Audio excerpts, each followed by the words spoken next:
The building was never this quiet during the day. But at night, it felt different, almost alive in its stillness. The lights on each floor were dimmed to a soft glow, casting long shadows across polished marble floors and glass walls. Maria pushed her cleaning cart slowly down the corridor, the squeak of its wheels sounding louder than it should have. She hated that sound. It reminded her how alone she was. She glanced at her phone. 11:47 p.m. Another late shift. Another night away from home. Maria paused near the large windows overlooking the city. Outside, lights sparkled like stars, a world full of people heading home, laughing, resting, living. She swallowed hard and forced herself back to work. She sprayed the glass, wiped it carefully, and moved on. Every movement was practiced, efficient, invisible. That's how she survived here, by not being noticed. She believed everyone had left the building hours ago. When her back began to ache, Maria leaned against a desk and exhaled slowly. From the pocket of her worn jacket, she pulled out a small, folded photograph. The edges were soft, bent from being unfolded too many times. It was a picture of her son, Daniel, 8 years old, thin but smiling bravely from a hospital bed, his eyes far too wise for his age. Her throat tightened. "I'm trying," she whispered, her voice breaking in the empty room. "I promise." She sat down briefly, just for a moment, and opened her bag. Inside was a small pouch of coins and a few crumpled bills. She counted them carefully, once, then again.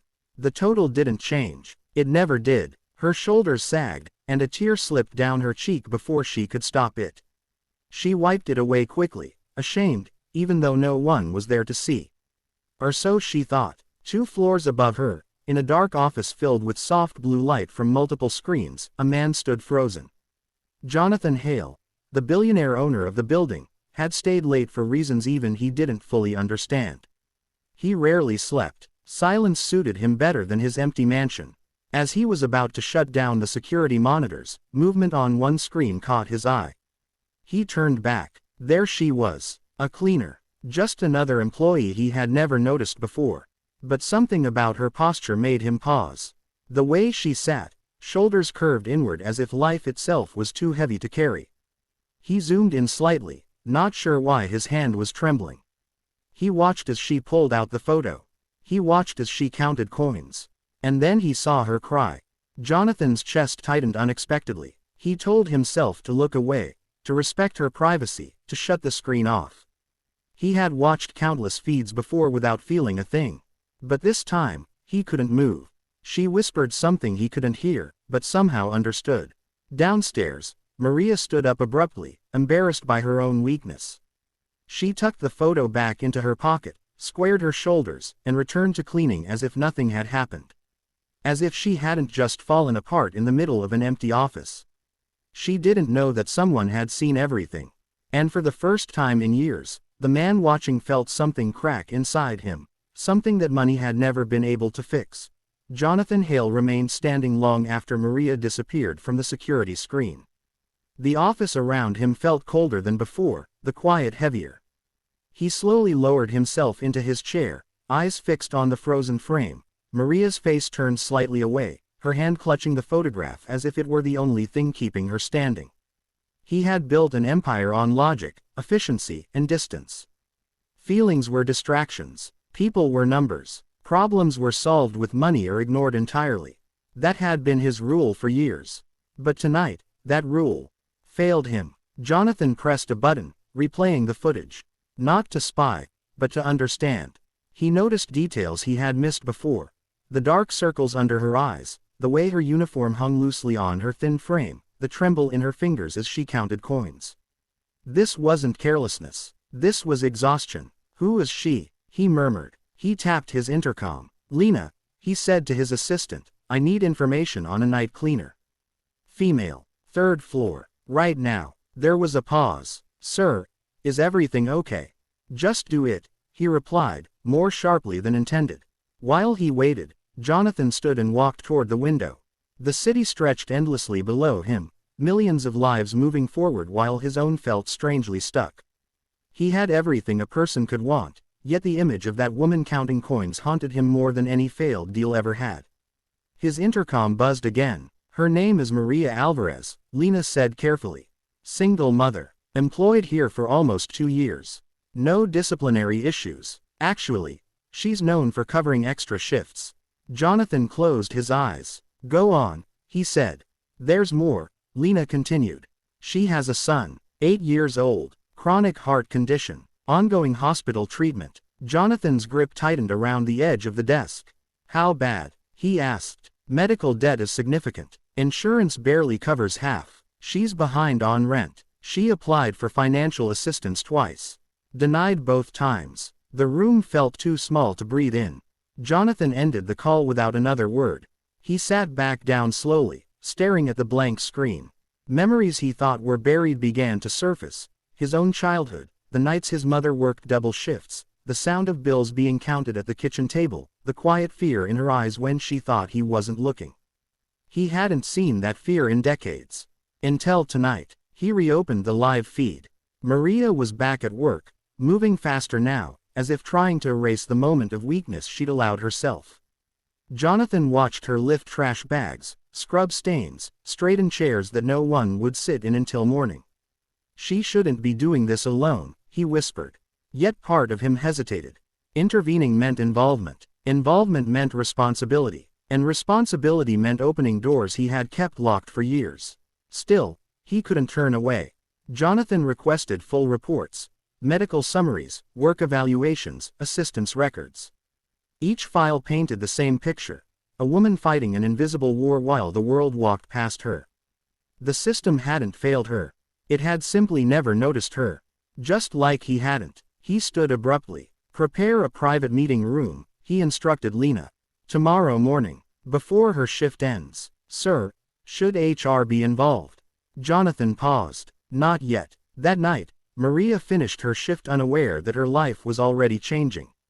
She washed her hands in the restroom, staring at her reflection, tired eyes, forced strength. Just one more day, she whispered to herself. Upstairs, Jonathan turned off the monitors at last. But the image stayed with him. This wasn't charity. This was unfinished business. And by morning, he knew, watching was no longer enough. Maria barely slept that morning. The thin mattress in her small apartment felt harder than usual, her mind replaying numbers she couldn't escape. Rent, medicine, hospital visits, overdue bills. When her alarm rang, she silenced it quickly, afraid of waking Daniel. He slept quietly, his chest rising and falling in a rhythm she had learned to watch carefully.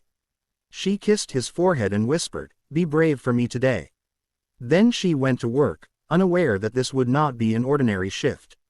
Just before the end of her morning cleaning round, a supervisor approached her. "Maria, the executive office needs to see you.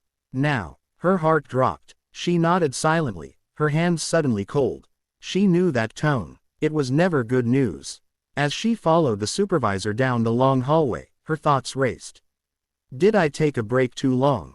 Did someone complain? She pictured Daniel's medicine bottle at home, already half empty. They stopped outside a glass-walled conference room. Inside, a man stood with his back turned, looking out over the city. "You can go," he told the supervisor. Then he turned slowly to face her. Maria froze. She recognized him instantly, from company emails, from framed photos in the lobby. Jonathan Hale, the owner, the billionaire. "Sit down, please," he said gently. Her legs felt weak as she obeyed, clutching her bag tightly in her lap. "I want to be very clear," Jonathan began. "You are not in trouble." She exhaled, but only slightly. "I stayed late 2 nights ago," he continued. "And I saw something I wasn't meant to see." Maria's face drained of color. "I saw you working after hours," he said carefully. "I saw you stop. I saw the photo. And I saw the coins." Tears rushed to her eyes before she could stop them. I'm sorry," she whispered. "I didn't mean to. I never steal. I work hard. Please don't fire me." Jonathan shook his head firmly. "This is not about your job." He slid a folder across the table. Inside were documents, medical records, account statements, assistance forms she had filled out late at night. "You shouldn't have had to beg a system that refused to see you," he said quietly. "And you shouldn't have had to carry this alone." Maria stared at the papers, confused. "Why are you doing this?" Jonathan paused. For a moment, the billionaire looked like just a man. Because I spent years watching people from behind glass, thinking success meant distance. And then I watched you, and realized how wrong I was. He took a breath. Your son's medical bills will be fully covered. Past and future. Maria's hands began to shake. No, that's too much. I can't. You don't have to repay it, he said. And there's more. He explained the new position. Day hours, better pay, health coverage. A role that would allow her to be home with her son at night. Maria broke down completely. I prayed for help, she sobbed. But I never imagined. Jonathan stood, placing the folder gently in front of her. Sometimes help comes from someone who was finally paying attention. She looked up at him, tears in her eyes. You didn't just see me, she said softly. You saw my child. Jonathan nodded. And you reminded me who I used to be. Later that day, Maria walked out of the building in sunlight instead of darkness. She called Daniel from the sidewalk, her voice shaking with joy. We're going to be okay, she told him. Upstairs, Jonathan watched the city again, but this time, not from a distance. For the first time in his life, he felt truly rich.